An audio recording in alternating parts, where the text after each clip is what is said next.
이 영상은 영화 더 워처스의 소설판 줄거리입니다.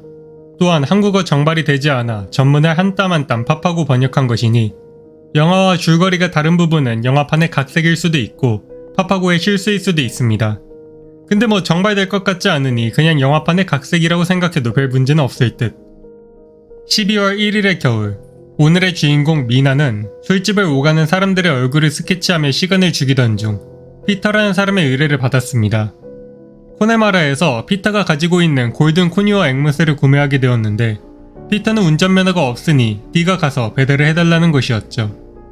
그림 그리는 일을 하는 미나는 언제나 돈에 쪼들려 있었기에 피터가 제안한 200유로는 꽤나 유혹적인 아이템이었습니다.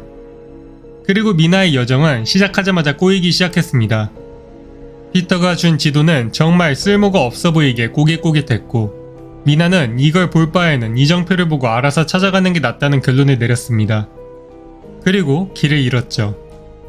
그제야 지도가 얼마나 소중한지 깨달은 미나는 뒤늦게 지도를 펼쳤고 지도는 미나의 예상대로 진짜로 쓸모가 없었기에 별 도움이 되지 않았습니다.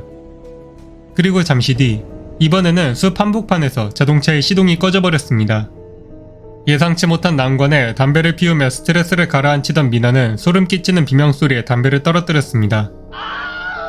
인간이 아닌 짐승이 낼 듯한 어딘가 소름 끼치는 기괴한 비명이었습니다.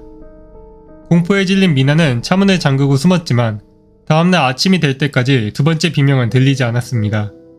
그저 그놈의 골든 코니와 앵무새만이 미나를 한심하게 쳐다볼 뿐이었죠. 미나는 전화로 누구에게든 구조를 요청하려 했지만 추위 탓에 배터리가 진작에 죽어버린 뒤였습니다. 그래도 아직 큰 문제는 아니었습니다. 미나가 있는 코네마라는 아일랜드의 국립공원이니 관광객을 마주치면 함께 이곳을 빠져나갈 수 있을 것입니다.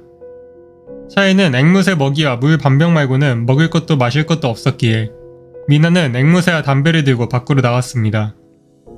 쓰러질 것 같은 갈증과 허기 속에서 미나는 붉은 장갑이 나무에 걸린 것을 발견했습니다. 이는 근방에서 미나처럼 길을 잃은 누군가가 이정표를 남겼다는 증거였죠. 장갑을 향해 걷던 미나는 작은 빛을 발견했습니다. 미나는 오늘 밤은 노숙을 하지 않아도 되겠다는 안심과 저 집주인이 과연 낯선 외부인을 들여보내줄까 싶은 불안감이 뒤섞인 채 집으로 다가갔습니다. You have 5 seconds before the door is sealed. 5, 4. 영문도 모를 일이었지만 아무튼 오라고 하시니 노숙은 안 해도 된다는 뜻이겠죠. 미나는 지친 몸으로 경주라도 하듯 죽어라 달리기 시작했고 미나를 부르던 여자는 미나가 집으로 들어가자 문을 닫고 수많은 자물쇠를 잠갔습니다. 40대 후반 정도 되어 보이는 여자는 마치 남자라고 해도 믿을 정도로 상당한 덩치를 지녔지만 지금은 깊은 피로에 뒤덮여 늘어진 모습이었습니다. 그리고 잠시 뒤 바깥에서 어제 들었던 비명이 들려왔습니다. 여자 메들린과 다니엘이라는 이름의 소년이 자초지종을 설명해 주었습니다. 현재 숲에는 정체를 알 수 없는 감시자들이 존재합니다. 이들은 햇빛을 싫어하기에 낮에는 땅속 깊은 곳에 숨어 있다가 밤이 되면 지상으로 올라와 생활했습니다. 이들이 꺼리는 것은 햇빛뿐이라 집의 조명은 전혀 소용이 없었지만 어째서인지 숲 바깥의 존재들에게 보이는 곳에 있으면 굳이 집을 부수고 해를 끼치려 들진 않았기에 유리로 된 창이 있는 오두막은 이 숲에서 안전한 유일한 공간이었습니다. 감시자는 인간보다 훨씬 날씬하고 길쭉한 형태를 띠고 있지만 메들린도 다니엘도 이 이상 알고 있진 않았습니다. 이 오두막에는 메들린과 다니엘 그리고 시아라까지 총 3명의 사람이 살고 있었고 이들 중 누구도 자신들이 오두막을 빠져나갈 수 있을 거라 기대하고 있지 않았습니다. 메들린은 마치 이 그룹의 엄마처럼 모두를 통솔했고 낮이면 사냥과 채집을 통해 먹을 것을 충당하고 밤에는 오두막에서 생활하고 있었습니다.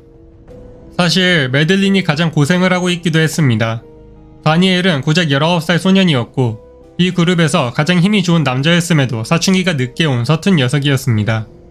시키는 일은 제대로 이해하지 못했고 시키지 않는 일은 할 생각 자체가 없어 보였죠. 그리고 시아라는 원래는 남편 존과 함께 오두막에 있었지만 존이 도움을 청하러 나갔다가 돌아오지 않은 뒤로 무력하고 뚱뚱하기만 한 여자가 되었습니다. 메들린은 차라리 존이 남고 시아라가 사라지는 것이 생존에 더 도움이 되었겠다 생각했지만 이미 존은 죽었으니 남은 사람들만 가지고 살아남을 방법을 찾아야겠죠. 오두막의 조명이 어디서 전력을 공급받는지 그리고 누가 여기에 집을 만들었는지는 메들린도 알지 못하고 있었습니다. 메들린이 알고 있는 것은 간단한 규칙이었습니다. 낮에는 먹을 것을 채집하지 않으면 모두가 굶어 죽는다. 그리고 밤에는 깨어서 감시자들에게 모습을 비춰주지 않으면 이놈들이 미친 듯이 유리를 두들겨 모두를 위험에 빠뜨린다. 이들에게는 다른 일을 할 여유가 없었습니다. 때문에 메들린은 매일같이 다니엘을 윽박지르며 더 설치하는 법을 가르쳐 왔습니다. 그리고 그런 핍박을 당하는 다니엘이 품은 유일한 희망은 언젠가 존이 돌아와 모두를 구원할 것이라는 예감이었습니다. 숲을 탈출한 존이 언젠가 군대를 끌고 돌아와 이놈의 숲을 모조리 불태워버리고 모두를 구출해 줄 것입니다. 그때까지는 말을 듣지 않으면 골방에 가둬버린다 협박하는 메들린의 말을 충실하게 따르는 수밖에 없었죠. 아무튼 그렇게 미나도 이 오두막의 일원이 되었습니다. 메들린은 이곳에서 지낸 지 2년 3개월 정도가 되었다고 했습니다. 그 오랜 시간 동안 그녀는 더 이상 이곳을 탈출할 희망을 내려놓았고 미나 역시 이곳에서 영원히 함께 살아야 할 것이라 생각했습니다. 그리고 얼마간의 시간이 더 흘렀습니다. 그날은 다니엘이 처음으로 덫을 성공적으로 설치해 3마리나 되는 새를 잡은 날이었습니다. 쓸모없는 다니엘에게 윽박지르는 일상에만 익숙하던 메들린도 그리고 다니엘 자신도 예상치 못한 성공에 놀랐고 그날은 모두에게 퍽 만족스러운 식사 시간이 되었습니다. 마치 크리스마스를 즐기는 것 같은 기분에 시아라는 숲에서 사라져버린 남편 존을 떠올렸습니다. 갑자기 우울해진 기분에 분위기가 가라앉을 무렵 또다시 바깥에서 비명소리가 들려왔습니다.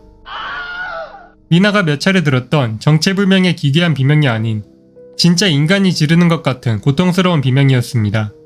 시아라는 목소리가 자신의 남편 존의 것이라 확신했고 메들린은 이를 눈치채자마자 시아라를 붙잡았습니다. 바깥에서 존이 아무리 고통스러워하든 중요한 것은 지금 이 문을 열면 모두가 죽는다는 것입니다. 시아라는 혼자서라도 나가게 해달라 했지만 아무튼 그러려면 문을 열어야 했죠. 미나 역시 문을 조금이라도 일찍 닫았다면 저 비명의 주인공이 될 수도 있었기에 시아라를 몰아붙이는 메들린이 못마땅했지만 한편으로는 이 문을 열면 시아라를 비롯한 모두가 다 죽는 것을 알고 있으니 달리 할 말이 없었습니다. 메들린은 존이 이 숲을 빠져나가려 했기에 감시자들이 존을 붙잡아 이렇게 벌을 주는 것이라 주장했습니다. 그런데 메들린은 그걸 어떻게 알고 있는 거죠?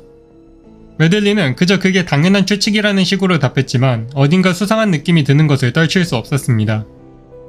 다음날 시아라는 곧바로 밖으로 나갔지만 당연히 존은 어디에도 없었습니다. 그리고 시간이 흘러 1월이 되었습니다. 미나가 도시를 떠난 지 한 달이 되었고 숲에서 한 해를 넘긴 참이었습니다. 짧은 시간 동안 세 사람의 인상 역시 많이 바뀌었습니다. 친절했던 시아라는 남편의 죽음 이후로 기계처럼 무뚝뚝해졌고 10대인 다니엘은 그 짧은 사이에 남자답게 성장했으며 메들린은 여전히 호감이 가지 않는 깐깐한 인물이었지만 미나는 메들린이 오로지 생존을 위해서 이런 태도를 고수한다는 것을 이해했습니다. 다만 미나는 메들린에게서 무언가 꺼림직한 것이 있다고 생각했습니다. 가령 메들린은 숲 전체에 굴이 무작위로 파여 있으니 메들린이 미리 닦아둔 길을 벗어나지 말라 했지만 실제로는 파헤쳐진 굴에는 패턴이 있었습니다. 미나는 본격적으로 숲을 탐구하기 시작했습니다. 미나가 감시자에 대해 아는 것은 이들이 날씬하고 길쭉한 형태였다는 메들린과 다니엘의 증언, 그리고 규칙을 어길 때 위협적으로 유리를 두드리는 소리뿐이었습니다. 미나는 실제로 감시자라는 존재를 본 적은 없었습니다. 그게 인간이 아니라면 무엇인지, 그리고 이 오두막은 대체 어떤 목적으로 지어졌는지 그 탐구가 필요했습니다. 미나는 물을 길러 숲을 걸을 때마다 숲의 지도를 그렸고 숲의 굴이 마치 나이테처럼 원을 이루고 이 오두막을 중앙으로 하고 있다는 것을 알게 되었습니다. 이는 우연이라고 볼 수 없이 너무나도 완벽한 정렬이었습니다. 이 구멍의 의미를 고민하던 미나의 앞에 메들린과 함께 새로운 덫을 설치하려 갔어야 했을 다니엘이 혼자 돌아왔습니다. 이는 메들린도, 미나도, 심지어는 다니엘도 예상치 못한 사건이었습니다. 다니엘에게 덫 설치법을 알려주던 메들린이 덫을 만지작거리다 오두막의 열쇠를 떨어뜨렸고 다니엘은 충동적으로 열쇠를 들고 튀어버린 것이죠. 다니엘은 문을 안에서 잠궈 메들린을 밖에 고립시켜야 한다 주장했고 영문을 모르는 미나가 미쳤냐고 반문하자 혼자서라도 살아남기 위해 문을 잠궈대기 시작했습니다.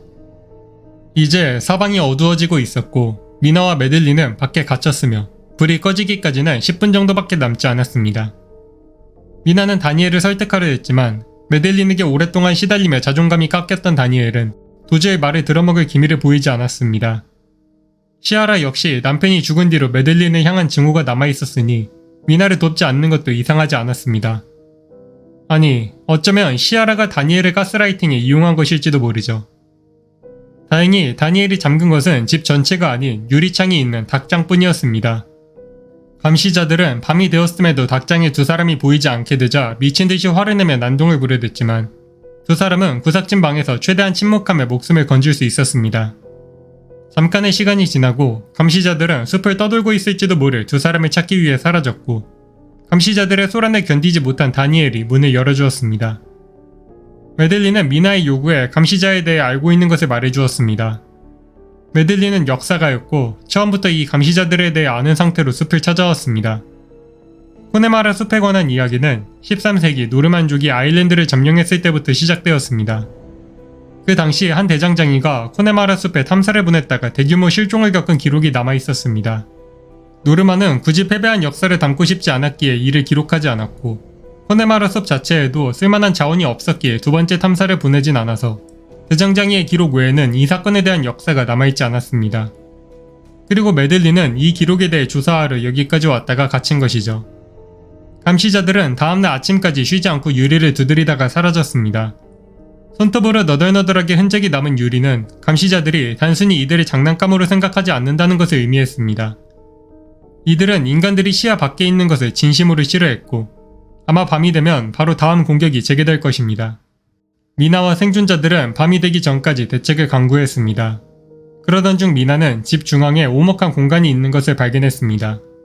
시아라는 여기가 낮에 감시자들이 숨어 지내는 공간이라 생각했지만 그렇다면 소리가 들리지 않을 이유가 없었습니다. 어디에 있든 닭장에서 죽치고 있는 것보다는 낫다는 판단에 메들린과 미나는 지하를 파헤칠 계획을 세웠습니다. 미나는 메들린에게 감시자들의 구멍이 오두막을 중심으로 원형으로 둘러싸고 있음을 알려주었습니다. 오두막이 먼저인지 구멍이 먼저인지는 알 수 없지만 중요한 건 구멍을 파고 들어가는 것이 결코 손해보는 것은 아닐 거라는 점이죠. 다니엘은 땅을 파기 위한 돌을, 시아나는 당장 생존을 위한 물을 구하러 떠났습니다. 그리고 메들린은 미나에게 자신이 생각하고 있는 감시자의 정체에 대해 들려주었습니다. 동화 속에는 수많은 요정들이 등장하고 그들은 정말 다양한 형태와 일화를 가지고 있었습니다. 그리고 어젯밤 분노한 감시자들이 유리를 공격할 때 메들린은 그들의 얼굴을 보았습니다. 모든 감시자들이 메들린을 닮아 있었습니다. 메들린은 그것이 옛날 동화에 나오는 교체 요정이 아닐까 의심했습니다. 교체 요정은 아이를 바꿔치기 하는 요정으로 친엄마도 바뀐 아이와 요정을 구분하지 못한다고 했습니다. 메들린은 일단 이 이야기는 시아라와 다니엘에게는 비밀로 할 것을 권했습니다. 어차피 요정이라고 한들 달라지는 건 딱히 없었고 무엇보다 잠깐의 감정에 두 사람을 죽일 뻔할 정도로 정신이 온전치 않은 두 사람이니 생존에 집중하기에도 벅찬 노릇이었죠. 돌을 가져온 다니엘은 시멘트 바닥을 부쉈고 그곳에서 철로 된 문을 발견했습니다. 마치 갓 만든 것처럼 녹슨 자국도 없는 철문을 열자 금속 냄새가 나는 어두운 공간이 이들을 환영했습니다. 지하에는 강철 전선과 수많은 통조림과 물, 그리고 침대가 배치되어 있었습니다. 그리고 그 끝에는 두 개의 책상과 큰 모니터까지. 단순히 예상치 못하게 이곳에 갇힌 사람이 아닌 처음부터 의도하고 이곳에 거주하는 사람을 위한 완벽한 설비였습니다. 그리고 모니터에는 네 사람을 위해 남겨진 영상이 있었습니다. 정돈되지 않은 수염과 창백한 얼굴을 한 남자는 이 영상이 공개되었다면 자신은 이미 죽었을 것이라며 이곳에서 일어난 일에 대해 설명해 주었습니다. 남자의 이름은 데이비드 킬마틴, 아일랜드의 대학 강사이자 이 숲 중앙에 오두막을 건설한 장본인이었습니다. 수많은 인물들이 킬마틴의 의뢰를 받고 컨테이너를 옮기고 건설에 협조했고 밤이 되면 감시자에게 붙잡혀 살해당했습니다. 그러고 나면 킬마틴은 다음 사람들을 불러 일을 이어나가도록 했습니다. 사람을 모집하는 것은 그리 어렵지 않았습니다. 막대한 돈을 준다고 한 뒤 감시자들에게 잡혀 죽으면 그 돈을 주지 않아도 되었죠. 이 공간이 오두막과 분리된 이유도 그 때문이었습니다. 고용인들이 감시자들에게 잡혀 죽는 동안 킬마틴은 이곳에서 안전하게 숨어 지냈습니다. 킬마틴은 오직 감시자들의 정체를 연구하기 위해 오두막을 건설하고 수많은 CCTV를 설치해 이곳과 연결했지만 CCTV들은 감시자들의 시선을 피하지 못하고 모두 파괴되었습니다. 그리고 킬마틴은 이 숲 한복판에 고립되었습니다. 킬마틴은 남쪽으로 7에서 8시간 거리에 강이 있으며 그곳에 이곳을 탈출할 수 있는 유일한 보트가 있다 고백했습니다.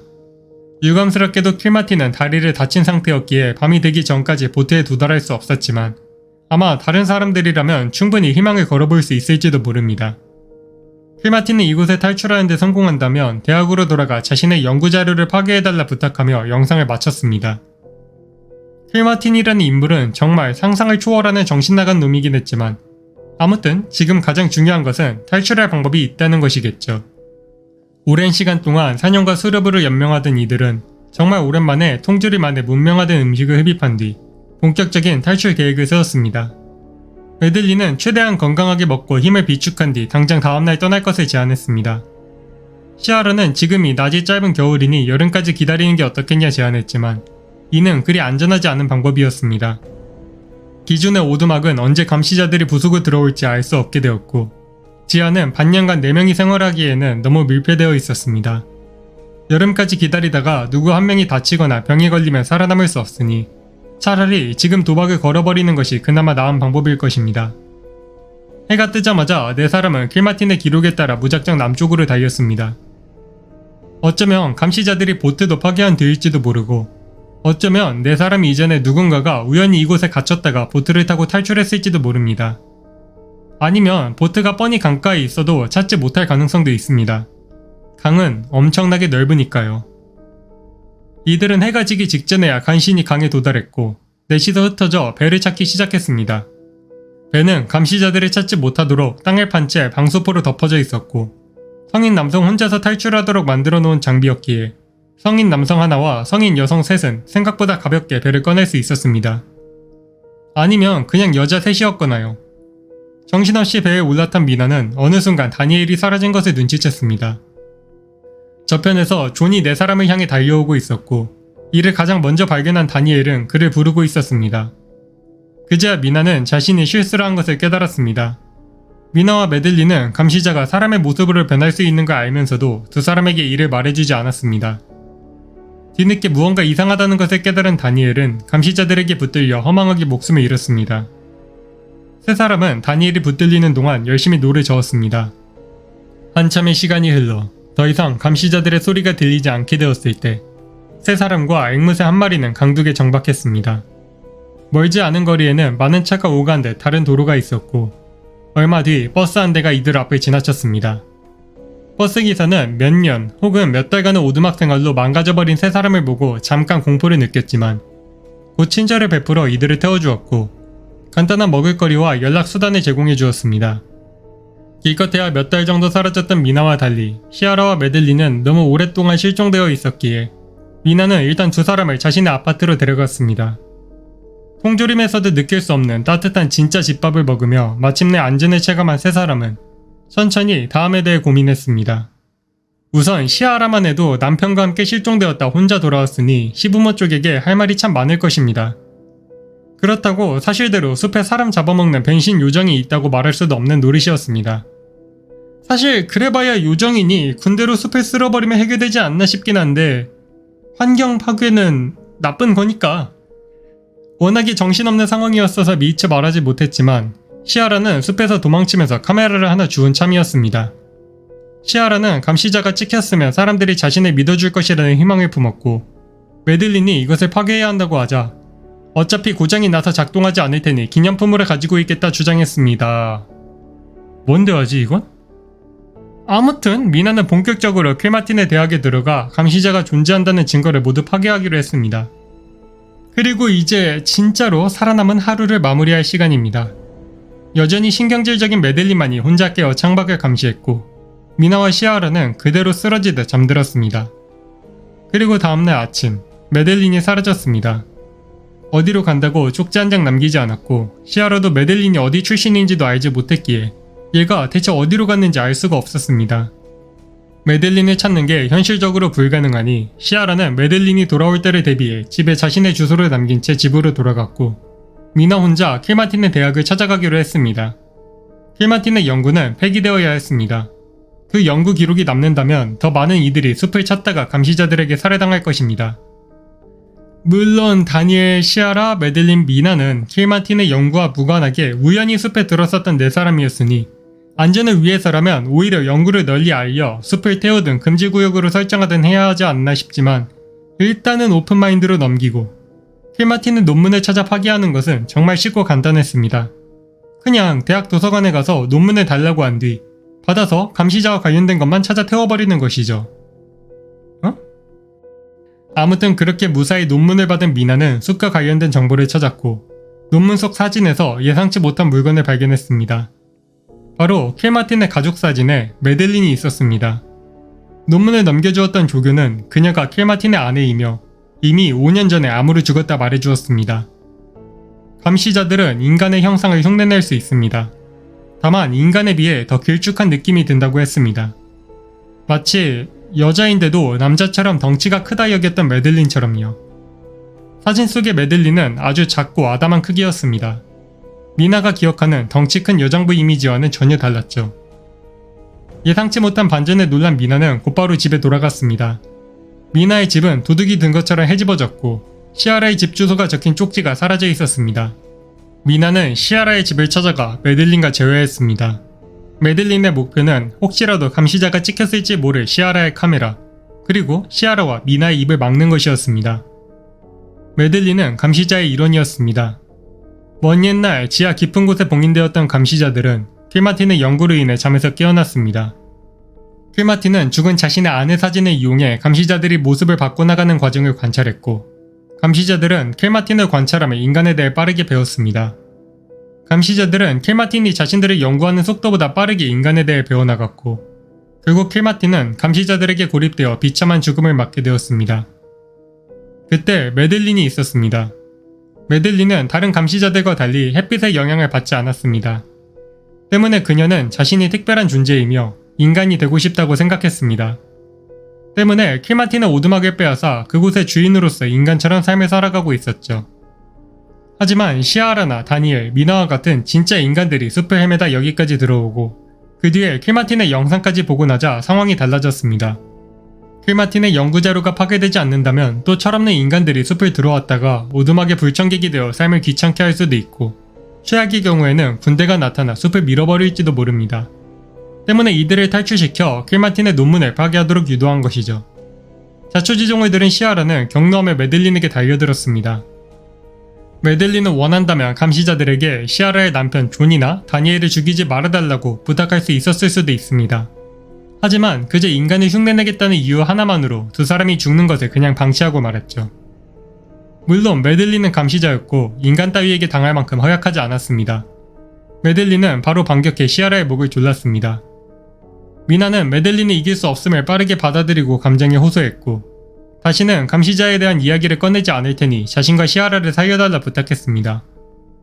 인간성을 갖기 위해 굳이 살인을 저지르지 않는 것인지 아니면 오두막에서의 몇 달간 정이 남아있기 때문이었는지는 알 수 없지만 메들린은 미나의 말을 듣고 시아라를 살려준 뒤 어둠 속으로 사라졌습니다. 그리고 한 달이 흘렀습니다. 미나와 시아라는 조금씩 자신의 삶을 되찾아갔습니다. 오두막에서의 공포는 여전히 남아있었지만 피터는 배달을 망친 미나를 용서해 주었고 미나는 다시 그림을 그리며 오래오래 평범한 삶을 살았습니다. 메들린이 돌아오기 전까지는요. 메들린은 자신이 빛의 영향을 받지 않는 유일한 감시자라고 생각했지만 실제로는 더 많은 감시자들이 이미 인간 세상에 숨어 있었습니다.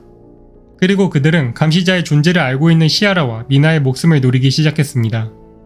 제 채널은 영상을 끝까지 시청해주시는 여러분들과 저를 위해 후원해주시는 이분들의 힘으로 운영되고 있습니다. 원래 계획은 완벽했습니다. 제가 좋아하는 감독의 딸의 입봉작이 있는데 그게 소설 원작이야. 그게 한국 정발이 안 된대.